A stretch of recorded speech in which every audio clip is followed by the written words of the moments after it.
Jika ada lembaga yang bisa menghitung peringkat skor rata-rata indeks persepsi korupsi, mungkin Kabupaten Sidoarjo termasuk sangat darurat. Skor buruk ini menjadi target Komisi Pemberantasan Korupsi untuk menangkap 3 Bupati Sidoarjo sekaligus secara berturut-turut. Kalau kita melihat dari fenomena 3 periode bupati yang ini tertangkap KPK, mungkin iya. Tapi ketika kita ngomong itu darurat korupsi apa tidak, itu kita harus lebih melihat kepada misalkan bagaimana layanan publik yang ada di Sidoarjo itu, apakah betul-betul memberikan pelayanan ataukah ada kutipan. Misalkan ketika ada satu layanan yang seharusnya itu free, tapi dibikin mekanisme yang agak berbelit sehingga orang ingin cepat, dan karena cepat itu ada biaya khusus, nah itu mungkin akan memberikan kesempatan mereka untuk mengutip dari orang. Nah ini adalah korupsi yang terstruktur. Kalau itu ada di Sidoarjo, maka betul Sidoarjo darurat korupsi. Nah, memang kadang-kadang sambungan antara agama, perilaku koruptif, dan juga moral itu kadang-kadang memang selalu orang bilang dikembalikan kepada manusianya. Tapi kan namanya manusia kan punya akal budi pekerti. Tentu kerja KPK ini sangat penuh pertimbangan bahwa ternyata penangkapan kepala daerah Sidoarjo tidak membuat jera perilaku korupsi. Kalau dibilang pembiaran pasti nggak ketangkap. Ketika tertangkap maka itu tidak ada pembiaran. Yang jadi problem adalah ketika kita misalkan apakah ada proses penyadaran di komunitas kita. Problemnya adalah ketika di masyarakat kita itu ada NPWP ya, nomor piro wani piro, itu menjadi korupsi tingkat rendah. Ketika masyarakat itu tidak digunakan kewaspadaannya terhadap pemimpin-pemimpin yang lacur, maka selanjutnya potensi keterpilihnya pemimpin-pemimpin yang lacur itu akan tetap terulang. Jadi kuncinya adalah tidak terjadi pembiaran, tapi yang harus dilakukan adalah proses penyadaran di komunitas. Bagaimana spiritual leader itu menjadi kunci agar pemimpin berikutnya itu amanah. Ketika misalkan dengan keilmuannya spiritual leader itu mampu memberi warning, tapi spiritual leader ketika memberi warning itu tidak serta-merta memberikan dukungan berbasis kepada donasi yang diterima oleh dia dan lembaganya. Sehingga nanti secara keilmuan ketika dia merujuk pada satu calon yang dia dukung, itu harus berbasis keilmuan, berbasis kepada satu pertimbangan yang ilmiah yang didasarkan oleh dasar-dasar ilmu yang dimiliki. Misalkan kalau saya seorang ekonom, maka konsep-konsep ekonomi yang ditawarkan oleh calon itu akan menjadi pertimbangan saya untuk mendukung seorang calon. Kalau kiai mungkin dengan pertimbangan pendidikan pesantrennya, dengan dalil-dalil akli dan naklinya itu mana yang paling baik, atau dengan istiqoroh misalkan, tapi tidak berbasis kepada sumbangan kapital dari calon-calon yang didukung. Paling bertanggung jawab atas korupsi adalah elit politik dan penyelenggara negara. Korupsi diakui sebagai kejahatan luar biasa, tetapi cara penyelenggaraan negara tidak mencerminkan suasana darurat. Berat korupsi di Sidoarjo memang sudah pada titik yang paling rendah ya. Artinya memang itu memang harus ada banyak hal yang mendasar yang kemudian harus peraturan regulasi yang ada di sana itu bisa diterapkan, regulasi di tingkat nasional bisa dilaksanakan. Terus dari struktur aparat penegak hukum, dari struktur aparat birokrasi di kabupaten, birokrasi di desa, itu juga harus ada pembenahan. Terus yang paling mendasar lagi adalah perilaku budaya masyarakat. Pada saat masyarakat Sidoarjo itu sangat mengabaikan, tidak peduli, atau bahkan sangat toleran terhadap praktek-praktek pungli, korupsi, yang itu kemudian sangat merugikan warga secara keseluruhan tanpa disadari, itu artinya memang sangat darurat dan harus segera dibenahi. Celah-celah korupsi dibiarkan sebagai bagian dari sistem yang memberi peluang kebocoran dan pemborosan uang negara. Ini sudah tersistematis sampai tingkat terbawah.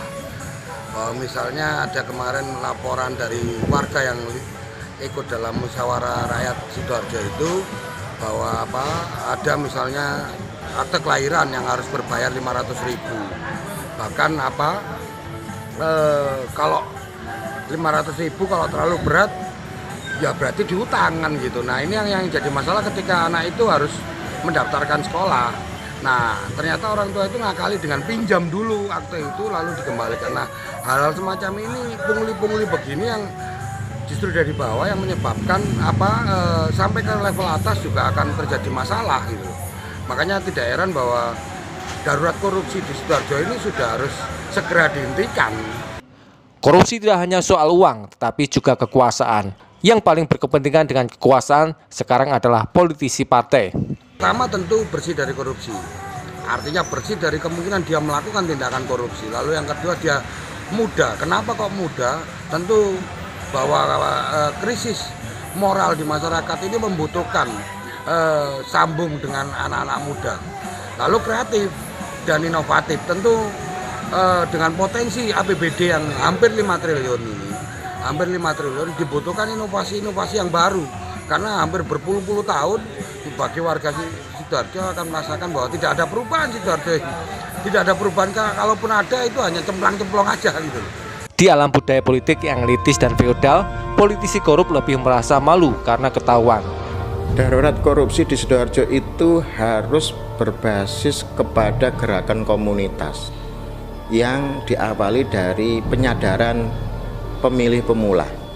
Ketika pemilih pemula itu disadarkan terkait kalau kita memilih berbasis kepada money politik, maka jangan salahkan kalau pemimpin yang lajur ini nanti akan menyalahkan kekuasaannya untuk memperkaya diri sendiri ataupun orang lain dengan korupsi. Kalau proses penyadaran pemilih pemula ini bisa sukses dilakukan, saya yakin darurat korupsi ini bisa ditekan. Tapi kalau pemilih pemula ini penyadarannya gagal dilakukan dan hanya mengikuti arus besar yang ada, kultur yang besar wani piro, nomor piro wani piro, maka yang terjadi adalah akan terjadi pengulangan lagi. Akan ada jilid keempat bupati yang ditangkap. Harapannya begitu, karena dengan pemimpin baru dia tidak terpengaruh oleh situasi birokrasi yang lama. Artinya birokrasi akan merasa terawasi, waduh orangnya baru. Tentu ini juga kita perlu standar kinerja yang baru, pengawasan yang baru. Nah ini yang diharapkan lahirnya pemimpin baru seperti itu, tidak terafiliasi oleh pemimpin yang lama. Tiada sesal karena sudah mengkhianati panggilan luhur politik. Tiada rasa gusar karena inkompetensinya sebagai penyelenggara negara. Nah, siapa tahu kalau itu ada suasana baru, sosok baru yang kemudian dipandang pantas dan punya track record kepada sosok baru itu, supaya pemikiran baru, kemudian program-program yang baru, tidak hanya melanjutkan, tidak hanya meniru dari program-program lama yang sudah terbukti gagal beberapa periode yang lalu juga akhirnya bermasalah. Terjerat operasi tangkap tangan dianggap sedang sial, sebab mereka yakin di dalam politik tidak ada makan siang gratis. Sistem elektoral ini menjadi sistem yang bermata dua ya, pedang bermata dua. Satu sisi memang iya ini berbasis pada popularitas, tapi popularitas itu membutuhkan modal. Nah, kadang-kadang kalau modal yang dikeluarkan terlalu besar itu harus ada efek balik, dan itu yang mau diambil. Atau pengumpulan kapital ini dilakukan untuk investasi pencalonan berikutnya, atau ada beberapa